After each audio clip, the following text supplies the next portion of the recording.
Praise the Lord. കർത്താവിൻ്റെ ധന്യതിരുനാമം ഈ പ്രഭാതത്തിൽ മഹിമപ്പെടുമാറാകട്ടെ. ഒരുമിച്ച് കർത്താവിൻ്റെ പാദപീഠത്തിലേക്ക് അടുത്തു വരുന്ന ഈ പ്രഭാതത്തിലും ദൈവ സാന്നിധ്യം അനുഭവിക്കുവാൻ അപ്രമാദിത്യനായ, നമ്മെ മാത്രം തിരഞ്ഞെടുത്ത, നമ്മെ മാത്രം ശ്രേഷ്ഠതയോടെ വിളിച്ച ആ ദൈവത്തിൻ്റെ സന്നിധിയിൽ ഉദയസൂര്യൻ്റെ ആ ശോഭ വരുന്നതിന് മുൻപേ നീതിസൂര്യൻ്റെ പ്രകാശം ആസ്വദിക്കാൻ കടന്നു വന്നിരിക്കുന്ന എല്ലാ പ്രിയപ്പെട്ടവർക്കും നീതിസൂര്യനായ യേശു കർത്താവിൻ്റെ നാമത്തിൽ വന്ദനം ചൊല്ലിക്കൊണ്ട് ഇന്നത്തെ വേദവചന ധ്യാനത്തിലേക്ക് നമുക്ക് കിടക്കാം. ഇന്നത്തെ ധ്യാനത്തിനായി ആവർത്തനങ്ങളുടെ പുസ്തകം 4-ാം അധ്യായം 7-ാം വാക്യം, ഡ്യൂട്രോണമി ചാപ്റ്റർ 4:7. നമ്മുടെ ദൈവമായ യഹോവയോട് നാം വിളിച്ചപേക്ഷിക്കുമ്പോഴൊക്കെയും അവൻ നമുക്ക് അടുത്തിരിക്കുന്നത് പോലെ ദൈവം ഇത്ര അടുത്തിരിക്കുന്ന ശ്രേഷ്ഠ ജാതി ഏതുള്ളൂ? ഒരു പ്രാവശ്യം കൂടി അത് ആവർത്തിക്കാം. നമ്മുടെ ദൈവമായ യഹോവയോട് നാം വിളിച്ചപേക്ഷിക്കുമ്പോഴൊക്കെയും അവൻ നമുക്ക് അടുത്തിരിക്കുന്നത് പോലെ ദൈവം ഇത്ര അടുത്തിരിക്കുന്ന ശ്രേഷ്ഠ ജാതി ഏതുള്ളൂ? അവസാനത്തെ ഭാഗം, ദൈവം ഇത്ര അടുത്തിരിക്കുന്ന ശ്രേഷ്ഠ ജാതി ഏതുള്ളൂ. ആ ലാസ്റ്റ് 2 വാക്ക്, ശ്രേഷ്ഠ ജാതി ഏതുള്ളൂ. ഇന്ന് അല്പനിമിഷങ്ങൾ നമുക്ക് ആ വചനത്തെക്കുറിച്ച് സംസാരിക്കുമ്പോൾ ഹൃദയത്തെ സ്പർശിക്കും. കാരണം നമ്മൾ ആരാണ് എന്നുള്ള ആ പ്രത്യേകത ഒന്നും മനസ്സിലാക്കാൻ ഈ വചനം നമ്മളെ സഹായിക്കും. ഈ വചനം പറയുന്നത് ആവർത്തന പുസ്തകത്തെ നിയമാവർത്തനത്തിലെ 2-ാമത്തെ ലോ എന്ന് പറയുന്ന നിയമാവർത്തനത്തിലെ ദൈവം മോശ ത്രൂ ദൈവജനത്തിന് കൽപ്പന കൊടുക്കുമ്പോൾ ആ തിരിച്ച് ദൈവത്തോട് പറയുന്ന ഒരു നന്ദി സൂചക വാക്കാണ്.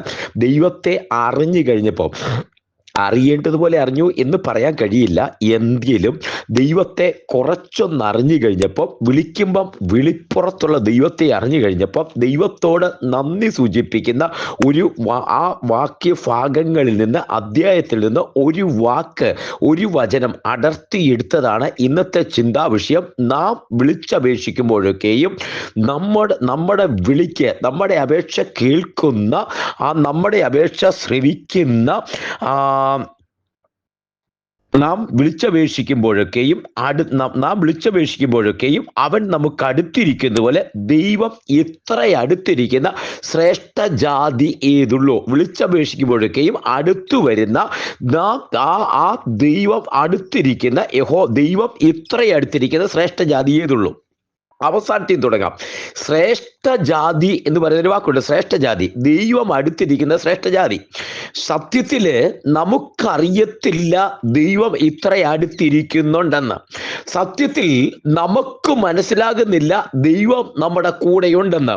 യോഹന്നാന്റെ ലേഖനം 4-ാം അധ്യായം 4-ാമത്തെ വാക്യത്തിൽ ഇങ്ങനെ പറയുന്നുണ്ട്, നിന്നിലുള്ളവൻ ഈ ലോകത്തിലുള്ളവനേക്കാൾ വലിയവനാ, അവരെ ജയിച്ചുവരിക്കുന്നു, നീ ദൈവത്തിൽ നിന്ന് ജനിച്ചിരിക്കുന്നു. അപ്പോ ഈ ലോകത്തിലുള്ളവനേക്കാൾ വലിയവനായി ഒരുവൻ നമ്മുടെ കൂടെയുണ്ടെന്ന് ദൈവവേദന സത്യത്തെ നീ തിരിച്ചറിയുന്നില്ല. അതുകൊണ്ടാണ് ഈ ശ്രേഷ്ഠ ജാതി എന്ന് പറയുന്നത്. ശ്രേഷ്ഠ ജാതി എന്ന് പറയുന്നത് യുണീക്ക് വൺ, അതുല്യമായത്. ഇതുപോലെ ഒന്നും വേറെ ഇല്ല ലോകത്തില്. നിന്നെ പോലെ ഒരാള്, നിന്നെ പോലെ പ്രത്യേകതയൊന്നുള്ള ലോകത്തിലില്ല. അതുകൊണ്ട് ഇന്ന് നിന്റെ പ്രത്യേകത നിന്റെ യുണീക്ക്നെസ് നീ ഒന്ന് തിരിച്ചറിയണം. ഹല്ലേലൂയ. ഈ ആനയെ കുറിച്ച് പഠിക്കുമ്പോൾ അറിയാം, ആനയ്ക്ക് ആനയുടെ ശക്തി അറിയത്തില്ലെന്നാ പറയുന്നത്. ആനയെ നിയന്ത്രിക്കുന്ന ഒരു കൊച്ചു ചെറുക്കൻ, ഒരു കൊച്ചു പാപ്പാൻ, ആനയുടെ നാലിലൊന്നില്ലാത്തൊരു പാപ്പാൻ ആനയുടെ മുകളിൽ ഇരുന്നുകൊണ്ട് വിളിച്ചു പറയും, ഇങ്ങനെ അങ്ങനെ എന്ന് പറയുമ്പോഴത്തേക്കും, അങ്ങനെ തിരിയാനെ മറിയാനെ വലിക്കാനെ എന്ന് പറഞ്ഞിട്ട് ആ ഒരു കാലിന്റെ നഖം കൊണ്ട് നിയന്ത്രിക്കുന്ന, അല്ലെങ്കിൽ ഒരു വടി കൊണ്ട് നിയന്ത്രിക്കുമ്പോൾ അത്രയും വലിയ ആനയെ നിയന്ത്രിക്കാൻ പറ്റും. പക്ഷേ ഈ ആനയ്ക്ക് എപ്പോഴെങ്കിലും ഒന്ന് മദം പൊട്ടിയെന്നിരിക്കട്ടെ. നേരത്തെ കോട്ടയത്ത് ഒരു പ്രാവശ്യം ആനയുടെ മദം പൊട്ടി. അത് കാണുമ്പം അവിടെ ഇരുന്നൊരു മാടക്കട ഒറ്റ എറിഞ്ഞു കളഞ്ഞു. പുറത്തിരുന്ന പാപ്പാനെ കുലുക്കി താഴെ ചാടിച്ചു. എന്നിട്ട് അതിലൂടെ വന്നൊരു പെട്ടി ഓട്ടോറിക്ഷ തുമ്പിക്കൈ കൊണ്ട് വലിച്ചെടുത്തു.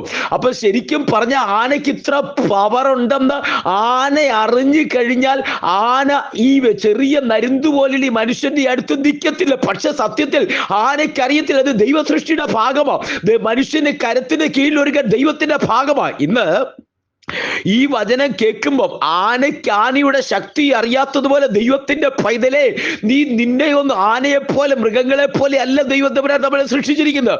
ദൈവത്തെ സത്യമായി വിളിച്ചപേക്ഷിക്കുന്ന, വാസ്തവമായി ദൈവോബയെ വിളിച്ചപേക്ഷിക്കുന്ന ഏവർക്കും ദൈവ സമീപസ്ഥന. അപ്പം വാസ്തവമായി ദൈവത്തെ വിളിച്ചപേക്ഷിക്കുന്ന നീ ആരാണെന്നും നിന്റെ പദവി എന്താണെന്നും നിന്റെ യുണീക്ക്നെസ് എന്താണെന്നും ഇന്ന് പ്രഭാതത്തിൽ തിരിച്ചറിയണം. ദൈവത്തെ നാം വിളിച്ചപേക്ഷിക്കുമ്പോഴൊക്കെയും നമ്മുടെ അടുത്തേക്ക് ഇറങ്ങി വരുന്ന ദൈവം ഇത്ര അടുത്തിരിക്കുന്ന ശ്രേഷ്ഠ ജാതി ഏതുള്ളൂ? നിന്റെ കൂടെ ദൈവമുണ്ട്. വേദനയില്ലെന്നല്ല ഇതിന്റെ അർത്ഥം, കഷ്ടതയും പ്രതിസന്ധിയില്ലെന്നല്ല അർത്ഥം. ഇസ്രായേൽ ജനത്തോടു കൂടെ ദൈവം ഇരിക്കുമ്പോൾ ചെങ്കടലിന്റെ തീരത്തെത്തുമ്പോൾ വഴിമാറിയിട്ടിട്ട് പോകുന്ന ദൈവമല്ല. അവിടുത്തെ പ്രതിസന്ധിക്കകത്ത് ചെങ്കടൽ പിളർന്ന് അതേ പാതയൊരുക്കി അക്കരെ എത്തിക്കുന്ന ഒരു ദൈവത്തിന്റെ കൂടെയുണ്ട്. മരുഭൂമിക്കകത്തെത്തി അവിടെ വെള്ളമില്ലാതിരിക്കുമ്പോ തീക്കൽ പാറയെ പിളർന്ന് വെള്ളം ഒഴുക്കി തരുന്ന, വെള്ളം തുറന്നു തരുന്ന ദൈവത്തിന്റെ കൂടെയുണ്ട്. മരുഭൂമിക്കകത്ത് ഈ 25 ലക്ഷം പേർക്ക് ആഹാരമില്ലാതിരിക്കുമ്പോ 40 വർഷം ആഹാരം ആകാശത്തു നിന്ന് പൊഴിച്ചു തരുവാൻ, മന്ന എന്ന ശ്രേഷ്ഠഭോജനം പൊഴിച്ചു തരുവാൻ ഇത്ര ശ്രേഷ്ഠതയുള്ള ദൈവം നിന്റെ കൂടെയുണ്ട്. ഇറച്ചി വേണമെന്ന് പറഞ്ഞ് പിറുപിറുത്തു വാദിക്കുമ്പോ അത് കിട്ടത്തില്ലല്ലോ എന്ന് മോശയും ഓർക്കുമ്പോ, അല്ല, ദൈവം പറയുമ്പോ കിഴക്കൻ കാറ്റടിച്ചിട്ട് കാടപ്പക്ഷിയെ പൊഴിച്ച്, ഇത് എവിടെ ഇരുന്നു അറിയില്ല. ഇത്രയും വർഷങ്ങൾക്കുള്ള കാടപ്പക്ഷി എവിടെ നിന്ന് കിട്ടും അറിയില്ല. ഇവിടൊക്കെ നോക്കിയാൽ അത് പെറ്റുവരിക പോലും കിട്ടത്തില്ല. ദൈവത്തിനൊരു പദ്ധതി ഉണ്ടെങ്കിൽ, അതേ ദൈവം ഒരു ശ്രേഷ്ഠ ജാതിയായിട്ട് തിരഞ്ഞെടുത്തിട്ടുണ്ടെങ്കിൽ, നിനക്കൊരു കുറവ് വന്നാൽ നിന്റെ അടുത്തേക്ക് ഇറങ്ങി വരുന്ന ഒരു ശ്രേഷ്ഠ ജാതി. ഹല്ലേലൂയ! ദൈവം ഇത്ര അടുത്തിരിക്കുന്ന ശ്രേഷ്ഠ ജാതി ഏതുള്ളൂ? ഒരു 3 ചെറുപ്പക്കാര്, അവരുടെ പേര് ശന്ദ്രക്ക്, മേശക്ക്, അബേദ്നെഗോ, മഹാരാജാവിന്റെ മുമ്പിൽ നിന്നിട്ട് പറയുന്നു, എംപററിന്റെ ആ മുമ്പിൽ നിന്നിട്ട് പറയുക, നെബൂഖദ്നേസറിന്റെ മുമ്പിൽ നിന്നിട്ട് പറയുന്നു, ചക്രവർത്തിയുടെ മുമ്പിൽ നിന്നിട്ടാ പറയുന്നത്, ഞങ്ങൾ സേവിക്കുന്ന ദൈവം ഞങ്ങളെ രക്ഷിക്കും. അതിന്റെ പേരാ യുണീക്ക്നെസ്, അതിന്റെ പേരാ ശ്രേഷ്ഠ ജാതി, അതിന്റെ പേരാ ദൈവം ആരാണെന്നറിയുന്നത്. ഞങ്ങൾ സേവിക്കുന്ന ദൈവം ഞങ്ങളെ രക്ഷിക്കും. രക്ഷിച്ചില്ലെങ്കിലും ഞങ്ങൾ തീ വീണ് സ്വർഗത്തിൽ ചെല്ലാനാണ് ദൈവത്തിന്റെ ഇഷ്ടമെങ്കിൽ ഞങ്ങൾ തയ്യാറാ. ഇതൊരു നെഗറ്റീവ് വാക്കല്ല. വിടുവിച്ചില്ലെങ്കിലും നെഗറ്റീവ് വാക്കല്ല, വിശ്വാസത്തിന്റെ അടുത്ത തലമാ. വിടുവിച്ചാലും വിടുവിക്കും, അത് ഉറപ്പാ. വിടുവിച്ചില്ലെങ്കിലും, ഹല്ലേലൂയ, വിടുവിച്ചില്ലെങ്കിലും, ഹല്ലേലൂയ, അതേ രാജാവ് നിർത്തിയിരിക്കുന്ന ബിംബത്തെ നമസ്കരിക്കുന്ന ദൈവഹിതം ഞങ്ങളുടെ ജീവിതത്തിൽ നടക്കട്ടെ. കേട്ടിരുന്ന ദൈവം ആ ചെറുപ്പക്കാരെ കുറിച്ച് എഴുതി. ദൈവം അടുത്തിരിക്കുന്ന ശ്രേഷ്ഠ ജാതി ഏതുള്ളൂ? എങ്ങനെയാ ദൈവം അടുത്തു വന്നേന്നറിയാമോ? അവര് കണ്ടില്ല, നെബൂഖദ്നേസർ കണ്ടില്ല. അവരെല്ലാം കാണാനൊരു ടൈമുണ്ട്. ഈ ചെറുപ്പക്കാരെ 3 പേരെ പിടിച്ച് തീയിലേക്ക് വലിച്ചെറിഞ്ഞു. അപ്രതീക്ഷയില്ലാതെ വലിച്ചെറിഞ്ഞ്, തീർന്നെന്ന് വിചാരിച്ചാ വലിച്ചെറിഞ്ഞ് തീയിലേക്ക് എടുത്തുകൊണ്ട് പോയവർ തീക്കകത്ത് പെട്ടുപോയി. പക്ഷേ തീയുടെ അകത്ത് 4-ാമനായി പുസ്തകം പറയുമ്പോൾ, അല്ല, എന്റെ ഭാഷയിൽ പറയാ, തീയുടെ അകത്ത് 1-ാമനായി വീഴുന്നത് തീയിലല്ല, യേശുവിന്റെ കരത്തിൽ. അവരുടെ മുടി പോലും, ഒരു രോമം പോലും കരിയാതെ തീക്കകത്ത്, അത് തീക്കകത്തേക്ക് വീഴുന്ന അവരെ കരങ്ങളിൽ വഹിച്ച് തീക്കകത്ത് വഴിയുണ്ടാക്കി അതിനകത്തുകൂടെ നടക്കുമ്പോ അവർ പറയുന്ന വാക്ക, ദൈവം ഇത്ര അടുത്തിരിക്കുന്ന ശ്രേഷ്ഠ ജാതി ഏതുള്ളൂ? കൂടെ നടക്കുന്ന, തീക്കകത്ത് 4-ാമനായി കൂടെ നടക്കുന്ന ദൈവത്തെ നോക്കിയിട്ട് അവര് പറയുന്ന ഒരു സാക്ഷ്യമോ, ദൈവം ഇത്ര അടുത്തിരിക്കുന്നത് നമ്മളെ പോലെ യുണീക്കായിട്ട് ആരുള്ളൂ? അതുകൊണ്ട് തീർന്നില്ല. നീ ദൈവത്തിന് വേണ്ടി നിൽക്കുന്ന ഒരുവനാണെങ്കിൽ, പുറത്തു നിൽക്കുന്ന നെബൂഖദ്നേസർ പറഞ്ഞു, നമ്മൾ 3 ആയിട്ടേ, ഒരുവൻ 4-ാമൻ തിരിച്ചു വന്നവൻ ദൈവദൂതനെ പോലെയുണ്ട്. ഒരു സാക്ഷ്യം പറയുക, ദൈവം ഇത്ര അടുത്തിരിക്കുന്ന ശ്രേഷ്ഠ ജാതി ഏതുള്ളൂ? അവരൊരു സാക്ഷ്യം മുമ്പേ പറഞ്ഞില്ലേ? യഹോവ ഈരേത് അബ്രഹാം പറഞ്ഞതാ. ദൈവം അതെ വിളിക്കുമ്പോൾ കഷ്ടതയ്ക്കകത്ത് അടുത്തു വരുന്ന, ഇറങ്ങി വരുന്ന ദൈവം അടുത്തിരിക്കുന്ന ശ്രേഷ്ഠ ജാതി ഏതുള്ളൂ? ഹല്ലേലൂയ! ഇന്ന് ദൈവത്തെ വാസ്തവമായി വിളിച്ചപേക്ഷിക്കുന്ന, സ്നേഹിക്കുന്ന, പ്രാർത്ഥിക്കുന്ന ദൈവത്തിലെ നിന്റെ കാര്യമായി എഴുതിയിരിക്കുന്നത്, ദൈവം ഇത്ര അടുത്തിരിക്കുന്ന, നിന്നെ പോലെ ശ്രേഷ്ഠതയുള്ള, നിന്നെ പോലെ യുണീക്കായ, നിന്നെ പോലെ പ്രത്യേകതയുള്ള മറ്റൊരു വ്യക്തിയില്ല. നിന്റെ പ്രശ്നത്തിന് പരിഹാരമുണ്ട്, നിന്റെ കാര്യങ്ങൾക്ക് മറുപടിയുണ്ട്. Because God is with you. നിന്റെ വിളിപ്പുറത്ത് നീ വിളിക്കുമ്പോൾ നിനക്ക് വേണ്ടി ഉത്തരവരുന്ന ദൈവം അടുത്തിരിക്കുന്ന ഒരു യുണീക്ക് വണ്ണ ദൈവത്തിന്റെ കയ്യിൽ നീ പ്രത്യേകതയുള്ളവനാ. ദൈവത്തിന്റെ കരങ്ങളിലേക്ക് സമർപ്പിക്കാം, പ്രാർത്ഥിക്കാം. ആ പ്രാർത്ഥന അങ്ങനെ തന്നെ കർത്താവിനോട് പ്രാർത്ഥിക്കാം. സ്വർഗീയ പിതാവേ, ഞാൻ ജനത്തെ അനുഗ്രഹിച്ച് പ്രാർത്ഥിക്കുന്നു. ഈ വചനം കേൾക്കുന്ന സകലവരെയും അനുഗ്രഹിക്കുന്നു. ഏതേത് പ്രതിസന്ധിക്കകത്താണോ, ഏതേത് വേദനയ്ക്കകത്താണോ, അതിനകത്ത് ദൈവം ഇത്ര അടുത്തിരിക്കുന്ന ശ്രേഷ്ഠ ജാതി ഏതുള്ളൂ.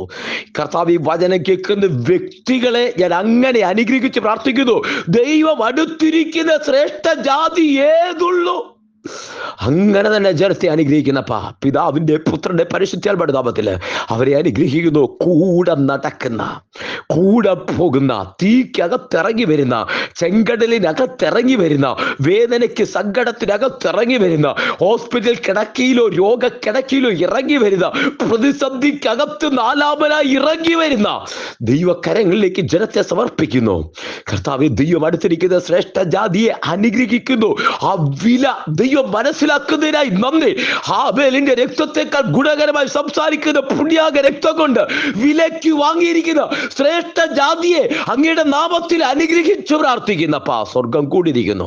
തൃക്കരങ്ങളിലേക്ക് സമർപ്പിക്കുന്നു. ഈ ദിവസം അനുഗ്രഹമാകട്ടെ. ജീവിപ്പാൻ ആവശ്യമായ ദൈവശക്തി, ദൈവകൃപ പകർന്നിരിക്കാൻ സ്തോത്രം. ആത്മാവിൽ അനുഗ്രഹിക്കുന്നു. തൃക്കരങ്ങളിലേക്ക് സമർപ്പിക്കുന്നു.